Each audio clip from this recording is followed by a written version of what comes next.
नमस्कार विद्यार्थी मित्रांनो, सर्वांचं स्वागत आहे आपल्या एमपीसी टाइम्स या यूट्यूब चॅनलमध्ये. तर 21 days combine pre 2024 study challenge शून्यातून ध्येयाकडे वाटचाल. तर हे चॅलेंज अशा उमेदवारांसाठी आहे किंवा अशा विद्यार्थ्यांसाठी आहे की ज्यांचा अजून अभ्यास काहीही झालेला नाही, पण ज्यांना पूर्वपरीक्षा 2024ची कंबाईनची पूर्वपरीक्षा असेल. याच्या शेवटी तुम्हाला राज्यसेवेचे देखील सांगेन की तुम्हाला आता काय प्रकारे तुम्हाला अभ्यास जो आहे तो करायचा आहे. जर तुम्ही कंबाईनची परीक्षा देणार असाल 2024ची आणि अजून तुमचा अभ्यास काहीच नाहीये किंवा मनामध्ये तुमच्या अस्वस्थता असेल की कशा प्रकारे अजून अभ्यास केला पाहिजे किंवा काय केलं पाहिजे, तर हे 21 डेजचं चॅलेंज आहे, स्टडी टेस्ट चॅलेंज आहे, ते तुमच्यासाठी मी घेऊन येतोय. लक्षात ठेवा, हे 21 डेजचं पहिलं चॅलेंज असेल तुमच्यासाठी.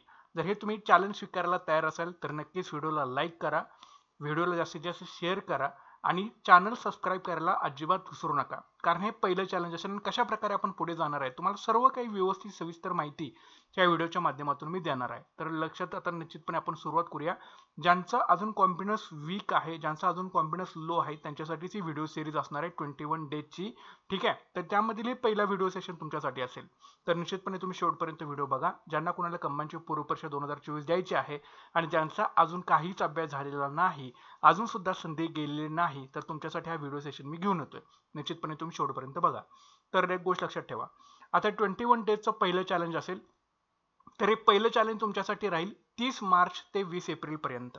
ठीक आहे, हे पहिलं चॅलेंज राहील तुमचं 30 मार्च ते 20 एप्रिल पर्यंत. ज्या गोष्टी व्हिडिओमध्ये सांगतोय त्या तुम्हाला 21 दिवसांमध्ये पूर्ण करायच्या आहेत कसल्याही परिस्थितीमध्ये. दुसरं चॅलेंज राहील 21 एप्रिल पासून ते 11 मे पर्यंत, हे तुमचं दुसरं चॅलेंज राहील 21 डे चॅलेंज नंबर 2. तिसरं चॅलेंज राहील 12 मे ते 1 जून पर्यंत, हे तुमचं तिसरं चॅलेंज राहील 21 डे चॅलेंज नंबर 3. आणि चौथं चॅलेंज राहील 2 जून पासून 22 जून पर्यंत. जर कंबाईनची परीक्षा 16 जूनलाच झाली तर थोडे दिवस याच्यामध्ये कमी होऊ शकतात, पण शक्यता फार कमी आहे की 16 जूनलाच परीक्षा होईल. पण हे चौथं चॅलेंज सुद्धा आपण पूर्णपणे जे आहे ते करणार आहोत. तर त्याच्यामुळे पहिलं चॅलेंज, दुसरं चॅलेंज आणि तिसरं चॅलेंज तरी आपल्याकडे आहेच. तर ह्या 3 चॅलेंज मध्येच तुमचा इतका अभ्यास या चॅलेंजच्या माध्यमातून पूर्ण होईल.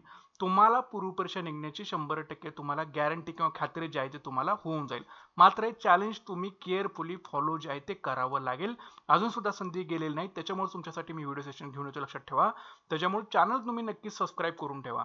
जे या व्हिडिओमध्ये सांगतोय केअरफुली ऐका, काळजीपूर्वक ऐका. अजून सुद्धा भले तुम्ही शून्यावरती असाल तरी सुद्धाच आपण व्हिडिओ टायटल काय दिलं होतं, शून्यापासून ध्येयाकडे वाटचाल करायची आपल्याला. अजून सुद्धा वेळ गेलेला नाही, अजून सुद्धा तुमचा बऱ्यापैकी अभ्यासक्रम जो आहे तो आपण क्लिअर आउट करून घेऊ शकतो. त्याच्यामुळे सर्वांनी चॅनलशी स्टिक राहणं फार गरजेचं आहे. तर आता हे पहिलं चॅलेंज असेल तुमच्यासाठी 21 डेजचं पहिलं चॅलेंज आहे. तर बघा कशा प्रकारे जायचंय. काही नियम तुम्हाला मी सांगून देतो की हे चॅलेंज फक्त त्यांनीच करा ज्यांना दररोज 8 तास अभ्यास जे आहे ते करू शकतात. ठीक आहे, कमीत कमी 8 तास तुमचा अभ्यास जो आहे हा व्हायला हवा. 8 तासाचं तुम्हाला नियोजन जे आहे हे सुद्धा तुम्हाला नियोजन सांगेन कशा प्रकारे 8 तास तुम्हाला दिवसातले एक्झिक्यूट करायचे आहेत. प्रत्येक विषयाची सांगितलेली पुस्तकं तुमच्याकडे असणं गरजेची आहेत. आता याच्यामध्ये पुस्तकांची सुद्धा नावं सांगेन तुम्हाला, किती पुस्तकं तुमच्याकडे असणं गरजेचे आहेत. प्रत्येक दिवशी प्रत्येक विषयाचा तुम्हाला अभ्यास करायचा आहे. असं नाही की एका दिवशी मी एक विषय घेतला, दुसऱ्या दिवशी दुसरा विषय घेतला. याचं रिझन असं आहे, जर तुम्हाला एक विषय संपवायचा असेल, जर आपण आता 90 दिवसावरती आपल्याला एक 3 महिने मिळतील असं समजून आपण कंबाईनचा विचार करतोय, 3 महिने मिळतील, तर कमीत कमी 15 दिवसामध्ये तुम्हाला एक विषय जो आहे हा पूर्ण करावा लागेल. ठीक आहे, 15 दिवसामध्ये एक विषय. तर तुमचा 15 दिवसामध्ये एक विषय होणार आहे का, याच्या पहिला तुमच्या स्वतःच्या मनाला तुम्ही प्रश्न विचारा. जर याचं उत्तर जर हो असेल तर तुम्ही हे करू नका, तुम्ही तुमच्या पद्धतीने फॉलो करा. पण याचं उत्तर जर नो असेल तर मी जे सांगतोय त्या पद्धतीने तुम्हाला चॅप्टर जे आहे ते पूर्ण तुम्हाला करावे लागतील. ठीक आहे, तर प्रत्येक दिवशी प्रत्येक विषयाचा अभ्यास ज्याला जमत असेल त्यांनीच हे नियोजन जे आहे ते फॉलो करायचं आहे. प्रत्येक दिवशी तुम्हाला चालू घडामोडीचा अभ्यास कसल्याही परिस्थितीमध्ये करायचाच आहे, ॲट एनी कॉस्ट. प्रत्येक दिवशी तुम्हाला गणित आणि बुद्धिमत्तेचा सुद्धा अभ्यास करायचा आहे, ॲट एनी कॉस्ट. गणित आणि बुद्धिमत्तेचं प्रॅक्टिस करायची म्हणजे करायचीच आहे. प्रत्येक दिवशी आयोगाचे प्रश्न तुम्हाला सोडवायचेच आहेत. आयोगाचे प्रश्न जे विचारलेले आहेत त्याच्या आधी त्याची तुम्हाला प्रॅक्टिस जी आहे ती करायचीच आहे. आणि प्रत्येक दिवशी दिवसभरात केलेली उजळणी जी आहे, जे तुम्ही दिवसभर वाचलेलं असेल त्याची उजळणी तुम्हाला प्रत्येक दिवशी जी आहे ती करायची आहे. उजळणी म्हणजे जस्ट ओव्हरलुक करायचं नाही, पुन्हा तिथं वाचत बसायचं नाही. जो तुम्हाला दिवसभर वेळ दिलेला आहे त्याच्यामध्ये तुम्हाला व्यवस्थित काळजीपूर्वक जे आहे ते वाचायचंच आहे. ठीक आहे, तर दररोज 8 तास अभ्यास तुमचा व्हायला पाहिजे. 8 तासाचं नियोजन टाइम टेबल मी तुम्हाला सांगेन, त्या प्रकारे तुमचं टाइम टेबल असलं पाहिजे. तुम्ही त्याच्यामध्ये वर खाली चेंजेस करू शकता. प्रत्येक विषयाची सांगितलेली पुस्तकं तुम्हाला व्यवस्थित वाचायची आहेत. प्रत्येक दिवशी प्रत्येक विषयाचा अभ्यास तुम्हाला करायचा आहे. प्रत्येक दिवशी चालू घडामोडीचा अभ्यास करायचा आहे. प्रत्येक दिवशी गणित आणि बुद्धिमत्तेचा अभ्यास करायचा आहे. प्रत्येक दिवशी आयोगाचे प्रश्न सोडवायचे आहेत. प्रत्येक दिवशी दिवसभरामध्ये जे काही तुम्ही वाचलेलं आहे त्याची तुम्हाला उजळणी करायची आहे. कंटिन्युअस करायचं आहे, कुठेही स्किप करायचं नाही.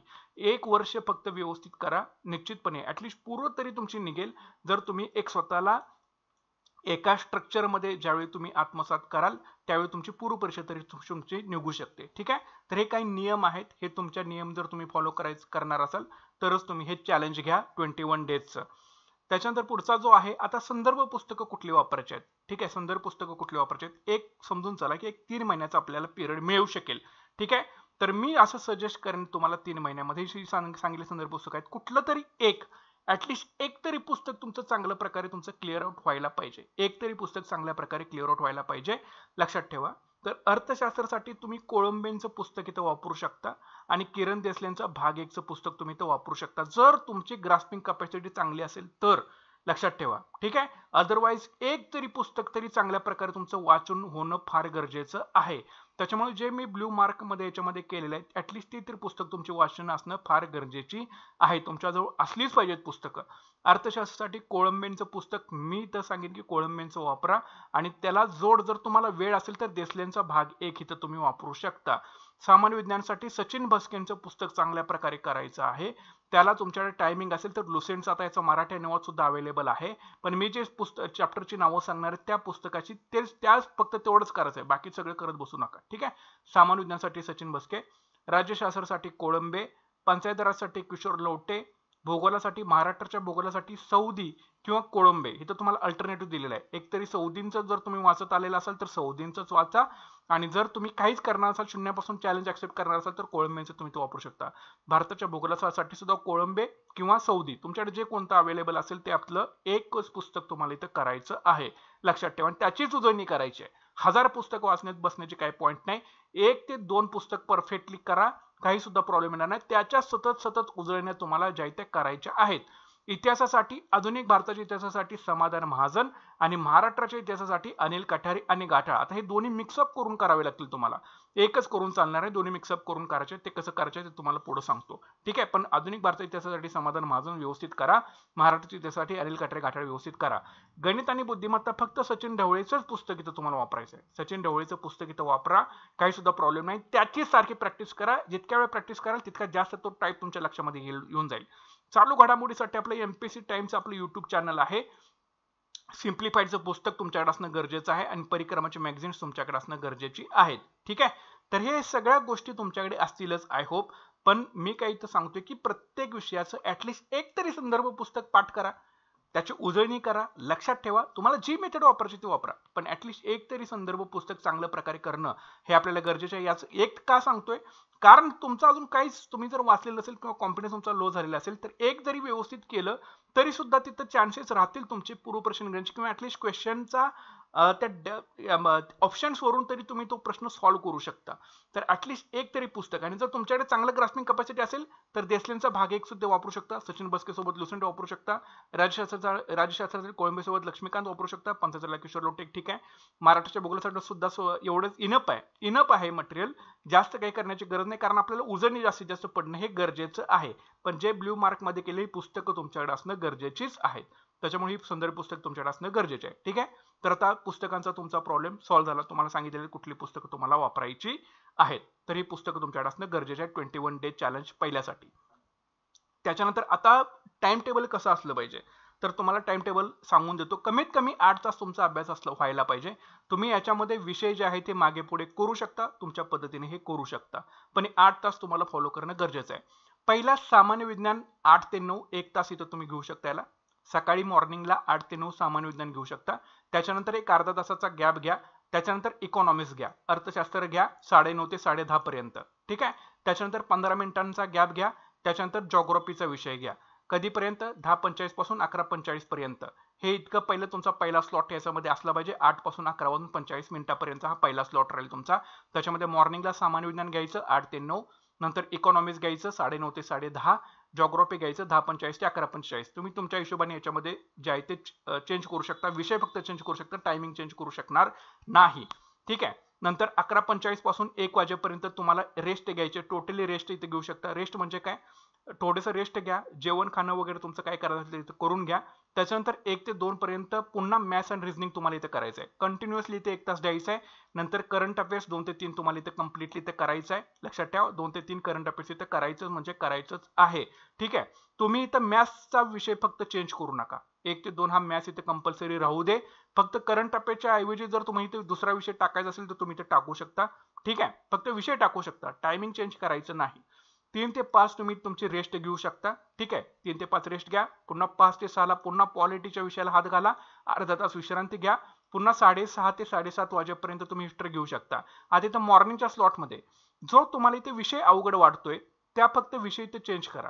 समजा तुम्हाला जर हिस्ट्री अवघड वाटत असेल तर सायन्सच्या जागी तुम्ही हिस्ट्री घेऊ शकता आणि सायन्स हिस्ट्रीच्या जागी घेऊ शकता. फक्त फ्लिप करू शकता. बाकीचं काही सुद्धा तुम्हाला याच्यामध्ये चेंज करता येणार नाही. 7:30 ते 9 वाजेपर्यंत तुम्ही इथे रेस्ट घ्यायचे. तुमचं जेवण खाणं वगैरे जे काय असेल तुम्ही इथं करू शकता. नंतर 9 ते 10 कंपल्सरी इथे PYQ ची प्रॅक्टिस जी आहे ती तुम्हाला इथे करायची आहे. आणि नंतर अर्धा तास रेस्ट घेऊन पुन्हा 10:30 ते 11 वाजेपर्यंत तुम्ही दिवसभरामध्ये जे काही केलेलं असेल त्याचं एक जस्ट ओव्हरलुक तुम्हाला उजनीच्या फॉर्मॅटमध्ये करायचं आहे. उजनी म्हणजे पुन्हा सारखं तेच वाचत बसणं नाही. ठीक आहे. एकदा फक्त जस्ट ओव्हरलुक तुम्हाला व्यवस्थितरित्या करायचं आहे. आणि पुढच्या दिवशी करताना आदल्या दिवशी तुम्ही जे काय वाचलेलं आहे ते व्यवस्थित तुमच्या लक्षामध्ये आहे का हे एकदा तुम्हाला पडताळून जे आहे ते बघायचं आहे. तर अशा प्रकारे तुमचं टाइम टेबल जे आहे ते तुमचं असलं पाहिजे. मॉर्निंग 8 वाजल्यापासून तुमचं टाइम टेबल चालू होईल, ते रात्री 11 ला तुमचं टाइम टेबल जे आहे ते संपेल. ठीक आहे. तर अशा प्रकारे तुम्हाला हे फॉलो करायचं आहे पुढच्या 21 डेज चॅलेंजसाठी. जर तयार असाल तर चॅलेंज ॲक्सेप्टेड अशी कॉमेंट तुम्ही नक्कीच तुमच्या आपल्या कॉमेंट सेक्शनमध्ये या व्हिडिओच्या खाली तुम्ही नक्कीच मेन्शन करा आणि व्हिडिओला जास्तीत जास्त लाईक करा. ठीक आहे. तर हे झालं तुमचं टाइम टेबल. तुम्हाला आधी काय सांगितलं, सगळी संदर्भ पुस्तक कुठले वापरायचे हे तुम्हाला सांगितलं. नंतर टाइम टेबल सुद्धा तुम्हाला दिलेलं आहे. आता कुठले चॅप्टर्स या 21 डेज चॅलेंजमध्ये तुम्हाला संपवायचे किंवा कुठला अभ्यासक्रम जो आहे तो तुम्हाला संपवायचा आहे हे तुम्हाला मी एकदा सांगून देतो. इतिहास या विषयापासून सुरुवात करूया. इतिहास, आधुनिक भारताचा इतिहास, समाधान महाजन यांचं पुस्तक तुम्हाला इथं वापरायचं आहे. तर याच्यामध्ये गांधी युगातील राष्ट्रीय चळवळ आणि भारतीय राष्ट्रवादाची निर्मिती आणि विकास हे 2 चॅप्टर्स तुमचे संपले पाहिजेत ॲट एनी कॉस्ट.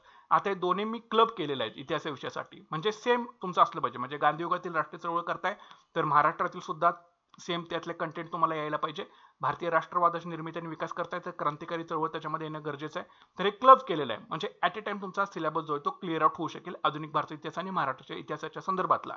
तर महाराष्ट्राच्या इतिहासामध्ये महाराष्ट्रातील स्वातंत्र्य चळवळ हे गाठाड्या पुस्तकामध्ये आहे आणि गांधी युगातील राष्ट्रीय चळवळ कठारीमध्ये आहे. क्लब करून करायचं, दोन्ही मिक्सअप करून तुम्हाला वाचावं लागेल. नंतर क्रांतिकारी चळवळ हे कठारीमध्ये आहे आणि महाराष्ट्रातील स्वातंत्र्य चळवळ हे गाठाळमध्ये आहे. ठीक आहे. तर एक सगळं क्लब करून व्यवस्थितरित्या वाचून घ्या. तुम्हाला त्यातले मुद्दे जे असतील, वेगळापणा जो आहे हा तुम्हाला समजून येऊ शकतो. ठीक आहे. तर हे आधुनिक भारताच्या इतिहासासाठी फक्त समाधान महाजन यांचं पुस्तक वापरा, चांगल्या प्रकारे करून घ्या. ठीक आहे. कारण आपल्याकडे जास्त वेळ नाही आहे, 2 ते 3 महिनेच आपल्याला मिळतील. 2.5 महिने पकडून चला, 2.5 ते 3 महिने आपल्याकडे वेळ आहे असं समजूनच आपण हे जे आहे ते चॅलेंज तुमच्यासाठी घेऊन येतोय. तर आधुनिक भारतीय इतिहासामधील गांधी युगातील राष्ट्रीय चळवळ आणि भारतीय राष्ट्रवादाची निर्मिती आणि विकास. नंतर महाराष्ट्राच्या इतिहासामधून अनिल काठारे गाठाळमध्ये महाराष्ट्रातील स्वातंत्र्य चळवळ, गांधी युगातील राष्ट्रीय चळवळ, क्रांतिकारी चळवळ किंवा महाराष्ट्रातील स्वातंत्र्य चळवळ हे चॅप्टर्स तुम्हाला करायचे. डायरेक्ट चॅप्टरची नावं सांगतोय, त्यातले कुठले पॉईंट करायचे हे सांगत नाही. हे तुमच्या जसं 21 डेज मध्ये आपल्याला संपवायचं आहे तर कशा करायचं आहे हे तुम्ही आता विचार करा. त्याच्या पुढे मी तुम्हाला डायरेक्ट चॅप्टरची नावं सांगून देतोय. हे चॅप्टर त्या दिवसामध्ये संपलेच पाहिजेत आपल्याला. आणि तुम्हाला सांगितलं एक पुस्तक वापरायचं आहे, फक्त मराठी इतिहासाला 2 पुस्तक इथं सांगतोय कारण थोडंसं दोन्ही जरा डिफरंट पडतं म्हणून. ठीक आहे. हे क्लब करून करायचं आपल्याला, पण ते होऊ शकेल, पॉसिबल आहे. त्याच्यामुळे रीडिंग स्पीड व्यवस्थित करा, प्रत्येक पान आणि पान व्यवस्थित हायलाइट करत चला. ठीक आहे. महत्त्वाचे कीवर्ड्स नोट डाऊन करत चला, व्यवस्थित करा. 21 तासामध्ये जर तुमच्याकडून 2 चॅप्टर संपणं हे गरजेचं आहे, अपेक्षित आहे. दोन्ही चॅप्टर तुमच्याकडून संपणं गरजेचे आहे, लक्षात ठेवा. आणि तेवढं संपू शकतं, आरामात संपू शकतं. तर आपला मागाशी जो व्हिडिओ मी अपलोड केला होता कन्सिस्टन्सी याच्यासाठी फार गरजेची आहे. एखादी पोस्ट हवी असेल तर थोडंसं हार्डवर्क करा, काही सुद्धा प्रॉब्लेम येणार नाही. ठीक आहे. तर हे झाले इतिहासाचे टार्गेट. पुढचं आहे भूगोलामध्ये तुम्हाला काय करायचं आहे. आता जर भूगोलामध्ये जर तुम्ही सौदींचं वापरत असाल किंवा कोळंबेंचं पुस्तक वापरत असाल तर कुठलं तरी एकच वापरा. ठीक आहे. कुठलं तरी एकच वापरा, पण चांगल्या प्रकारे करा. ठीक आहे. चांगल्या प्रकारे करा. काही जरी विचारलं त्या चॅप्टर मधलं हे तुम्हाला यायला पाहिजे. तर महाराष्ट्राची प्राकृतिक रचना आणि राजकीय रचना, महाराष्ट्राची भूगर्भीय रचना आणि महाराष्ट्राची नदी प्रणाली हे 3 चॅप्टरचं तुमचं टार्गेट राहील 21 डेजसाठी. ठीक आहे. 21 डे साठी 3 चॅप्टरचं तुमचं टार्गेट राहील महाराष्ट्राच्या भूगोलासाठी. आणि भारताच्या भूगोलासाठी भारताची प्राकृतिक रचना, भारताची भूगर्भीय संरचना आणि भारताची नदी प्रणाली हे 3 चॅप्टरचं तुमचं टार्गेट राहील या 21 डेज साठी. लक्षात ठेवा. ओके. त्याच्यामुळे काही सुद्धा याच्यामध्ये प्रॉब्लेम येणार नाही. व्यवस्थित एक एक एक पॉईंट केअरफुली करत झाला, काही सुद्धा तुम्हाला प्रॉब्लेम येणार नाही. कुठलं तरी एकच वापरा, एक तर सौदींचं वापरा किंवा कोळंबेंचं वापरा, कुठलंही एक वापरा. सौदींचं वापरा किंवा कोळंबेंचं वापरा, कुठलीही एक वापरा आणि हे 3 चॅप्टरची एकदम डिटेलमध्ये अभ्यास करा. ठीक आहे. तर हे व्यवस्थितरित्या तुम्हाला करायचे आहेत. प्लस एमपीएससीची पीवायक्यू सुद्धा तुम्हाला सोडवायचे आहेतच. आहेत म्हणजे आहेतच. या चॅप्टरवरती कशा प्रकारे प्रश्न विचारलेले ते सुद्धा तुम्हाला सोडवायचे आहेत म्हणजे आहेतच. त्याला कुठलाही अल्टरनेटिव्ह नाही. ठीक आहे. तर 21 डेचं हे चॅलेंज आहे भूगोलासाठी. महाराष्ट्राच्या भूगोलाचे 3 चॅप्टर आणि भारताच्या भूगोलाचे 3 चॅप्टर. पुढचा विषय आहे राज्यशासन पंचायत राज. राज्यशासनासाठी कोळंबेंचंच पुस्तक इथं वापरा. ठीक आहे. कोळंबेंचंच वापरा आणि पंचायत राजला किशोर लोटेचं संदर्भ पुस्तक इथं जे आहे ते वापरायचं आहे.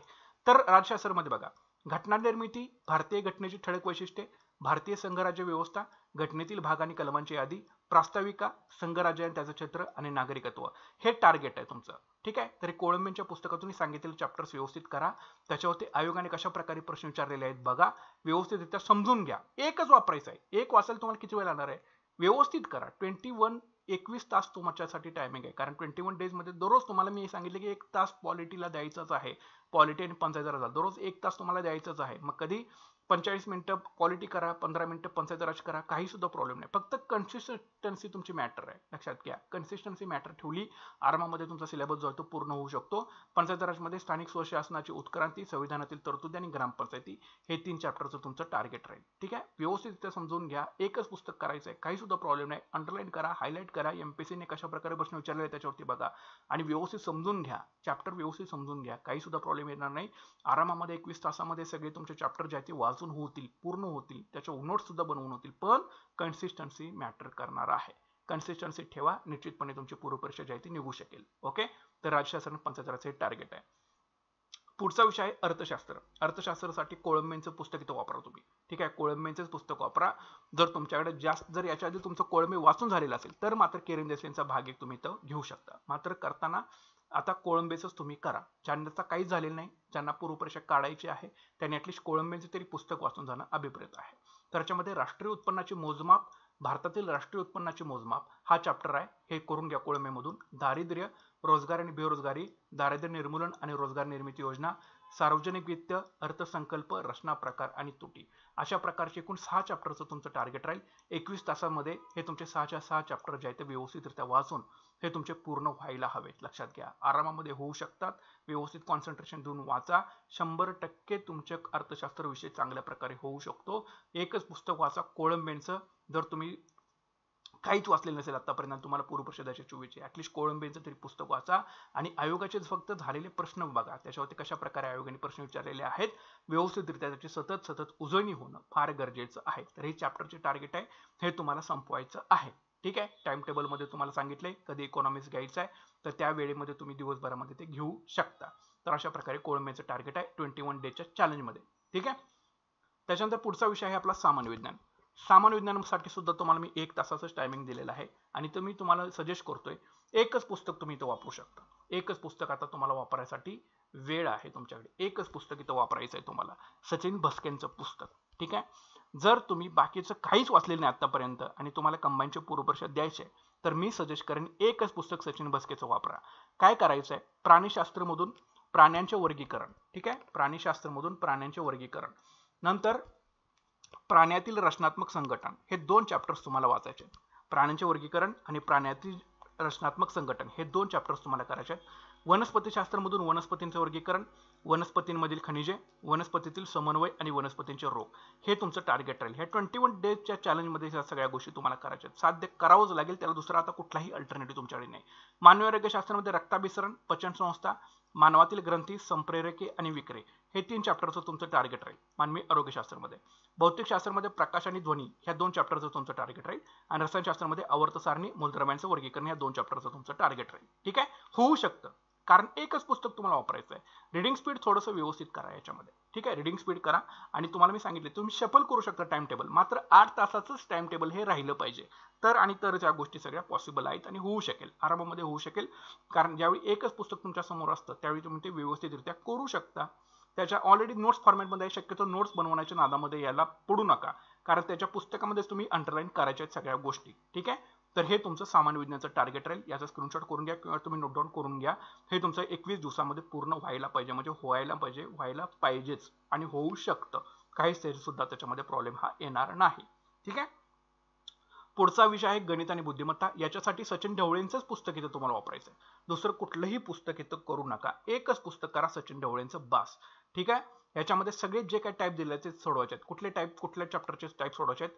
गणितासाठी लसावी आणि मसावी, काळ आणि काम, अंतर, वेळ आणि वेग आणि सरासरी.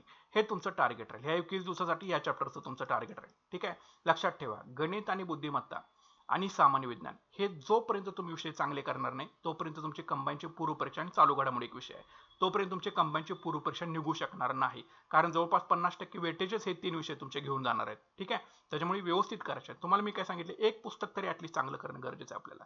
त्याच्यामुळे सचिन ढवळे गणितासाठी, याच्यामध्ये लसावी आणि मसावी, काळ आणि काम, अंतर, वेळ आणि वेग आणि सरासरी हे व्यवस्थित करा. बुद्धिमत्तेसाठी दिशा, ज्ञान आणि घड्याळ हे 2 चॅप्टर जे आहेत ते व्यवस्थित करा. सगळे टाईप सोडवून घ्या, काही सुद्धा प्रॉब्लेम नाही, फक्त सोडवा चला, प्रॅक्टिस करत चला. होईल का नाही, हे होईल का नाही, असं निगेटिव्ह थॉट्स अजिबात थोडेसे बाजूला ठेवा आणि कंटिन्युअसली प्रॅक्टिस करत चला. एकच तर पुस्तक करायचं आहे, ऑलरेडी जे त्याच्यामध्ये सोडवून दिलेलं त्याचीच उदाहरणाची तुम्हाला प्रॅक्टिस सतत करायची आहे. नुसतं जीएस करत बसू नका. तुम्हाला मी काय सांगितले, चालू घडामोडी, गणित आणि बुद्धिमत्ता कंटिन्युअसली तुम्हाला दररोज वाचायचं, म्हणजे वाचायचं ॲट एनी कॉस्ट. ठीक आहे, त्याच्यामुळे हे व्यवस्थित करा, काही सुद्धा प्रॉब्लेम येणार नाही.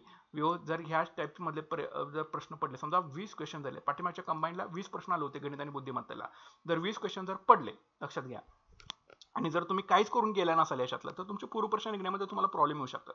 त्याच्यामुळे ऍटलीस्ट एक तरी पुस्तक आपलं गणित आणि बुद्धिमत्तेचं करणं गरजेचं आहे. त्याच्यासाठी मी सजेस्ट करेन सचिन ढवळेचं संदर्भ पुस्तक इथं वापरा. गणिताचे 4 चॅप्टर ह्या 21 डेजच्या चॅलेंजमध्ये आधी पूर्ण करा. बुद्धिमत्तेचे 2 चॅप्टर ह्या 21 डेजच्या चॅलेंजमध्ये तुम्ही पूर्ण करायचं आहे. ठीक आहे, व्यवस्थित करा. सोडवून दिलेलं सोडवायचं आहे, वेगळं काय तुम्हाला डोकं लावायचं आहे का? जे सोडवून दिले ते समजून घेऊन तेच प्रॅक्टिस करायचे आहे. आणि त्या टाईपमधले जर तुम्हाला परीक्षेमध्ये, आणि हे पडतात, त्या टाईपमधले प्रश्न पडतात, त्याच्यामुळे त्या टाईपचे जर परीक्षेमध्ये प्रश्न पडला तर 100% तुम्हाला त्याचा बेनिफिट जो आहे हा मिळू शकतो. त्याच्यामुळे हे गणित आणि बुद्धिमत्तेसाठी सचिन ढवळे आणि 21 डेजच्या चॅलेंजमध्ये हे चॅप्टर्स तुम्हाला पूर्ण करायचे आहेत, म्हणजे आहेतच. ठीक आहे, त्याच्यानंतर पुढचा विषय आहे चालू घडामोडीचा. आता चालू घडामोडीसाठी सिम्प्लिफाईडचे तुमच्याकडे जर अंक असतील तर वेल अँड गुड आहे. सिम्प्लिफाईडचे अंक 27 आणि 28 करणं कंपल्सरी आहे. या 21 डेजच्या चॅलेंजमध्ये अंक 27 आणि 28 हे करणं गरजेचं आहे. परिक्रमाचं मॅगझिन तुमच्याकडे असणं गरजेचं आहे. जानेवारी, फेब्रुवारी आणि मार्च 2023चे हे करंट अफेअर्स तुम्ही करून घ्यायचे. जानेवारी, फेब्रुवारी, मार्च 2023चं हे थोडंसं करून घ्यायचं आहे. आणि आपले एमपीसी टाइमचे सुद्धा मॅगझिन्स आहेत, जानेवारी, फेब्रुवारी, मार्च 2023चं हे तुम्हाला करणं गरजेचं आहे. याची PDF मॅगझिन तुम्हाला अवेलेबल होऊन जातील. तर हे JK टुडेचं आपण मराठीमध्ये केलेलं सगळं भाषांतर आहे. जे JK टुडेच्या वेबसाईटवरती MCQची मॅगझिन असते, तर त्याचं आपण मराठीत केलेलं भाषांतर आहे. कारण तुम्हाला माहिती आहे 70 ते 80% प्रश्न हे कंबाईनच्या परीक्षेमध्ये JK टुडेमधून येतात, आणि त्याचं आपण मराठीमध्ये भाषांतर केलेलं आहे तुमच्यासाठी अवेलेबल. आपण ते करून लवकरच उपलब्ध सुद्धा करून देणार आहोत. जे बॅचमध्ये आहेत त्यांना ऑलरेडी मी दिलेलंच आहे, पण जे बॅचमध्ये नाही त्यांनी ॲटलीस्ट PDF तरी तुम्ही आपली घेऊ शकता. ठीक आहे, तर हे अशा प्रकारे तुमचं करंट अफेअरचं जे आहे ते चॅलेंज आहे 21 डेजसाठी करणं कंपल्सरी आहे. जानेवारी, फेब्रुवारी, मार्च हे आपल्या 21 डेजच्या चॅलेंजमध्ये आपण सुरुवातीला करून घेतोय. त्याच्यानंतर जसे चॅलेंज आपले पुढे सरकतील तसंच महिने सुद्धा पुढे सरकतील. ॲटलीस्ट एक वर्षभराचं तरी करंट अफेअर्स 2023चं तरी करणं आपल्याला कंपल्सरी आहे, गरजेचंच आहे. त्याच्यामुळे सगळं करणं आपल्याला भाग आहे. करंट अफेअर्स शिवाय तुमची पूर्वपरीक्षा निघू शकणार नाही. करंट अफेअर्स, मॅथ्स, रिजनिंग, सामान्य विज्ञान ह्या विषयावरती फोकस ठेवा. निश्चितपणे तुमची कंबाईनची पूर्वपरीक्षा जी आहे ती निघू शकते. ठीक आहे, तर 21 डेजच्या चॅलेंजमध्ये तुम्हाला ह्या गोष्टी करणं कंपल्सरी आहे आणि गरजेचंच आहे. त्याच्यानंतर पुढचा विषय जो आहे, आता कंबाईनचं तर चॅलेंज तुम्हाला सांगितलं. आता काही मुलं म्हणतील की राज्यसेवेचे सुद्धा चॅलेंज सांगा. आता ह्या सगळ्या गोष्टी ज्या सांगितलेल्या आहेत तर त्या राज्यसेवेला सुद्धा आहेत. आता राज्यसेवेला काही विषय वेगळे आहेत. एक म्हणजे प्राचीन आणि मध्ययुगीन भारताचा इतिहास आणि पर्यावरण, हे 2 विषय तुमचे GAचे वेगळे पडतील, बाकीचे सगळीकडे कॉमनच आहे. ठीक आहे, तर आता राज्यसेवेला तुम्हाला काय करायचं आहे, प्राचीन आणि मध्ययुगीन भारताच्या इतिहासासाठी तुमच्याकडे विठ्ठल पुंगळेंचं पुस्तक असणं गरजेचं आहे. ठीक आहे, विठ्ठल पुंगळेंचं पुस्तक तुमच्याकडे असणं गरजेचं आहे. तर याच्यामध्ये प्राचीन भारताच्या इतिहासासाठी एकूण 4 चॅप्टर तुम्हाला करावे लागतील. एक म्हणजे पूर्व वैदिक संस्कृती, उत्तर वैदिक काळ, मौर्य साम्राज्य आणि मौर्योत्तर काळ, हे 4 चॅप्टर तुम्हाला करायचे आहेत. एकच पुस्तक वापरा विठ्ठल पुंगळेंचं, बाकीचं कुठलंही पुस्तक वापरण्याची गरज नाही. ऍटलीस्ट एक तरी वापरून तुम्ही परीक्षेला जाऊ शकता. ठीक आहे, अजून सुद्धा वेळ गेलेले नाही. प्राचीन भारत इतिहासामध्ये पूर्व वैदिक संस्कृती, उत्तर वैदिक काळ, मौर्य साम्राज्य, मौर्योत्तर काळ हे 4 चॅप्टर करायचे आहेत. आणि मध्ययुगीन भारताच्या इतिहासामध्ये 2 चॅप्टर करायचे आहेत. एक म्हणजे मुघल काळ आणि दिल्ली सल्तनत, हे 2 चॅप्टर तुम्हाला करायचे आहेत 21 डेजच्या चॅलेंजमध्ये. ठीक आहे, आता तुम्हाला इथे जर राज्यसेवा करणार असाल थोडासा मग तुम्हाला एक 9 तास तरी तुमचा अभ्यास झाला पाहिजे, तर आणि तरच मग तुमचा पूर्व परीक्षेचा अभ्यासक्रम जो आहे तो होऊ शकेल. ठीक आहे. कंबाईनच्या मुलांचा 8 तास, राज्यसेवा करणार असाल तर 9 तास तरी तुमचा अभ्यास हा व्हायला पाहिजे. तर हे चॅप्टरचे टार्गेट राहतील, हे तुम्हाला पूर्ण करावे लागतील. आणि एक पर्यावरणाचा विषय राज्यसेवेसाठी राहतो, त्यासाठी तुषार घोरपडेचं एक संदर्भ पुस्तक फक्त वापरायचं आहे. तर त्याच्यामध्ये एकूण 3 चॅप्टर करा. जागतिक तापमान वाढ आणि हवामान बदल, जीवावरण आणि परिस्थितिकीय अनुक्रमण, हे 3 चॅप्टर तुम्हाला तुषार घोरपडेंच्या पुस्तकामधून तुम्हाला संपवायचेच आहे. ठीक आहे. तर अशा प्रकारचे 21 डेजचं चॅलेंज राहील तुमच्यासाठी पहिल्यांदा. जर तुम्ही काहीच केलेलं नसेल तर तुमच्यासाठी हा शेवटची चान्स असेल, लक्षात ठेवा, शेवटची संधी असेल. जर तुम्ही हा अभ्यासक्रम 21 डेजचं चॅलेंज घेऊन जर पूर्ण केला, सेकंड चॅलेंज येईल, थर्ड चॅलेंज येईल. थर्ड चॅलेंजमध्येच तुमचा कॉन्फिडन्स लेवल वाढून जाईल आणि तुम्हाला 100% तुमचे पूर्व परीक्षा निघण्यासाठी तुमचा कॉन्फिडन्स लेवल वाढून जाईल. पण जर नुसता विचार करत जर वेळ घालवला तर थोडंसं अवघड आहे. त्याच्यामुळे तुमच्यासाठी 21 डेजची चॅलेंजची शेवटची संधी आहे तुमच्यासाठी, लक्षात ठेवा. आणि व्यवस्थित जर तुम्ही फॉलो केलं, 100% ज्या गोष्टी आहेत ह्या तुम्ही साध्य करू शकता. 100% तुमचा अभ्यासक्रम जो आहे तो तुम्ही संपवू शकता. मात्र हे तुम्हाला चॅलेंज पूर्ण करणं गरजेचं आहे. जर तुम्ही हे चॅलेंज ऍक्सेप्ट करत असाल तर कॉमेंटमध्ये नक्कीच सांगा चॅलेंज ऍक्सेप्टेड. जेवढे जास्त कॉमेंट येतील तुमच्यासाठी सेकंड चॅलेंज मी नंतर घेऊनच येईल. जे टार्गेट दिले त्याच्यानंतर तुमच्या टार्गेटच्या आधीच तुम्हाला चॅलेंज आहे ते दुसरं चॅलेंज 21 डेजचं हे तुम्हाला मिळून जाईल. यासाठी तुम्हाला चॅनल आपलं सबस्क्राईब करणं फार गरजेचं आहे. त्याच्यामुळे चॅनलला सबस्क्राईब करून ठेवा, म्हणजे नवीन व्हिडिओचं नोटिफिकेशन जे आहे ते तुम्हाला मिळून जाईल. ठीक आहे. तर नक्कीच अशा प्रकारे चॅलेंज आहे. 21 डेजचं चॅलेंज जो कोणी घेईल त्याला नक्कीच म्हणे तुमचे पूर्व परीक्षा निघण्यामध्ये सहाय्यभूत जे आहे ते चॅलेंज ठरणार आहे. त्याच्यामुळे निश्चितपणे तुम्ही चॅलेंज घ्या. अजून सुद्धा वेळ गेलेली नाही, अजून सुद्धा वेळ तुमच्या हातामध्ये आहे. फक्त विचार करू नका, चॅलेंज घ्या, ऍक्सेप्ट करा आणि एक्झिक्यूट करा. एक्झिक्युशन करायला सुरुवात केल्यानंतर निश्चितपणे तुमचा आत्मविश्वास जो आहे तो वाढून जाईल. निगेटिव्ह थॉट्सना मनामध्ये अजिबात आणू नका. फक्त करत राहा, करत राहा, करत राहा. आपलं आता कर्म काय की आपल्याला अभ्यास करायचा आहे. आणि तुम्हाला सांगितलंय ऍटलीस्ट एक तरी संदर्भ पुस्तक तुम्ही वाचणं फार गरजेचं आहे. ऍटलीस्ट एक तरी वाचा, पण चॅलेंज घ्या. चॅलेंज ऍक्सेप्ट केल्याशिवाय पुढचे मार्ग जे आहेत ते तुम्हाला दिसणार नाहीत. तुमची पुढचे संधीचे दार जे आहेत ते ओपन होणार नाहीत. त्याच्यामुळे चॅलेंज ऍक्सेप्ट करा. निश्चितपणे काही ना काहीतरी चांगलं घडेल आणि एक सकारात्मक विचारसरणी ठेवूनच हे 21 डेजचं चॅलेंज आहे ते तुम्हाला संपवायचं आहे. नक्कीच व्हिडिओ आवडला असेल व्हिडिओला लाईक करा, शेअर करा आणि चॅलेंज ऍक्सेप्टेड म्हणून नक्कीच कॉमेंट करा. भेटूया पुढच्या व्हिडिओ सेशनमध्ये. Thanks for watching guys and all the best.